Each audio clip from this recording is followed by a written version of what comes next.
अस्सलाम वालेकुम नाजरीन, मैं सैयद आमिर हनीफ, आप देख रहे हैं गवाह न्यूज़। जहांगीरपुरी में तूफान गुजरने के बाद सन्नाटा है। सुप्रीम कोर्ट ने अगली सुनवाई तक तोड़फोड़ की कार्रवाई पर रुकावट बरकरार रखी है, मगर जिनके कारोबार उजाड़ दिए गए इनका हाल बयान नहीं किया जा सकता। NDTV के बशमूल बाद जिंदा ज़मीर TV चैनल्स ने यह सवाल MCD से किया है कि एक ही इलाका, एक ही रास्ता, चंद मीटर का फासला, बुलडोज़र मस्जिद के इलाके में चलता है और मंदिर के इलाके में नाजायज़ कब्ज़े को धक्का भी नहीं लगता। बुलडोज़र चलाने वाले लगता है कि वहशी दरिंदे हैं। इन्होंने मलबे के नीचे सामान, मुख्तलिफ 2 व्हीलर्स की तबाही का भी नहीं सोचा, बल्कि ऐसा लगता था कि वो हर चीज़ तबाह करके मुस्लिम दुश्मन ताकतों से इनाम हासिल करना चाहते हैं। जमाअतुल उलमाए हिंद महमूद मदनी ग्रुप की तारीफ़ की जा रही है कि इनकी बरवक्त कार्रवाई सुप्रीम कोर्ट से रुजू होने की बदौलत तोड़फोड़ की कार्रवाई पर रोक लगी। कम्युनिस्ट कायद बरिंदा करात मुकामी अवाम के लिए ही नहीं बल्कि लाइव टेलीकास्ट देखने वालों करोड़ों अवाम का दिल जीतने में कामयाब रही।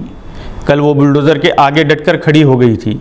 बुलडोज़र पर रोक की हिदायत के बावजूद तोड़फोड़ की कार्रवाई जारी रखने पर सुप्रीम कोर्ट ने नाराज़गी का इजहार किया है।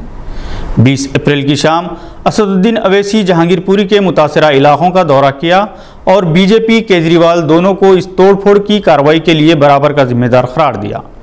21 अप्रैल की सुबह कांग्रेस के डेलीगेशन ने जहांगीरपुरी का दौरा किया। अजय माखन ने कहा कि इस कार्रवाई को मजहबी जाविये से नहीं देखना चाहिए। जो कार्रवाई हुई वो गरीबों के खिलाफ हुई है। इस दौरान दिल्ली के मेयर के खिलाफ कार्रवाई के मुतालबे में शिद्दत पैदा हुई है। सुप्रीम कोर्ट की जानिब से MCD को बुलडोज़र कार्रवाई रोकने की हिदायत जारी होने के बावजूद 1 घंटे तक तोड़फोड़ के लिए अदालती फैसले के बाद ही मस्जिद की गेट और इसकी 2 छोटी दीवारों को तोड़ा गया, जिससे आम तासर यही है कि दिन दहाड़े बीजेपी की ज़ेरी निगरानी MCD ने मस्जिद पर बुलडोज़र चलाकर 6 दिसंबर के ज़ख्म को ताज़ा कर दिया है। सारी दुनिया में इसकी मजम्मत की जा रही है। MCD के ओहदेदारों ने यह जवाब पेश किया था कि इन्हें अभी तक सुप्रीम कोर्ट की हिदायत का लेटर नहीं मिला है।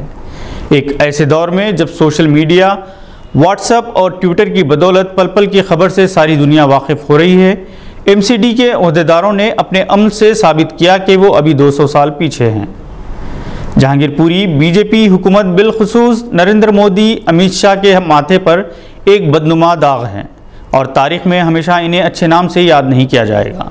सियासी जमातें अपने आप को ज़िंदा रखने के लिए मुतासिर इलाक़ों का दौरा करती रही। मीडिया इनकी तशहीर करता रहा, मगर इनका क्या होगा जिनके कारोबार उजड़ गए। इस वक्त इनको फौरी रिहेबिलिटेशन की ज़रूरत है।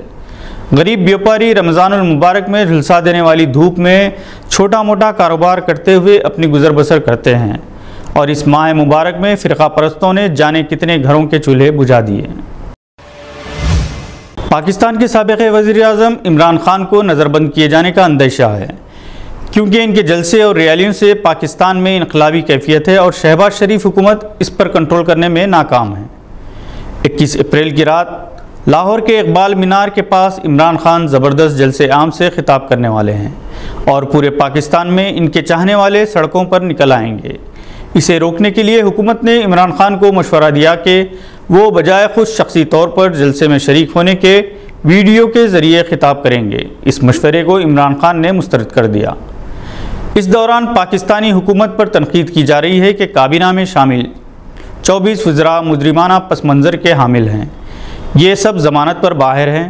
ख़ुद वज़ीर-ए-आज़म शहबाज शरीफ पर 17 अरब डॉलर्स के इस काम का इल्ज़ाम है। इन्हें क्राइम मिनिस्टर कहा जा रहा है। इमरान खान के मशहूर डायलॉग एब्सोल्युटली नॉट पर बाकायदा एक नया तराना जारी किया जा चुका है, जो नौजवानों में बेहद मकबूल हो रहा है। सदियों में आता है, कौमें बनाता है, ऐसा न होगा कब तक। क्या हम कोई गुलाम है कि जो आप कहेंगे हम कर ले? लगा दे इनकी वाट, कौम है तेरे साथ, दुश्मन जो करे बात एब्सोल्युटली इनकी वाट, कौम है तेरे साथ, दुश्मन जो करे बात absolutely not, absolutely not, absolutely not, absolutely not. आज के बुलेटिन में बस इतना ही। उम्मीद है कि आपने हमारे चैनल को सब्सक्राइब कर लिया होगा। बेल आइकॉन दबाना ना भूलें। खुदा हाफिज़।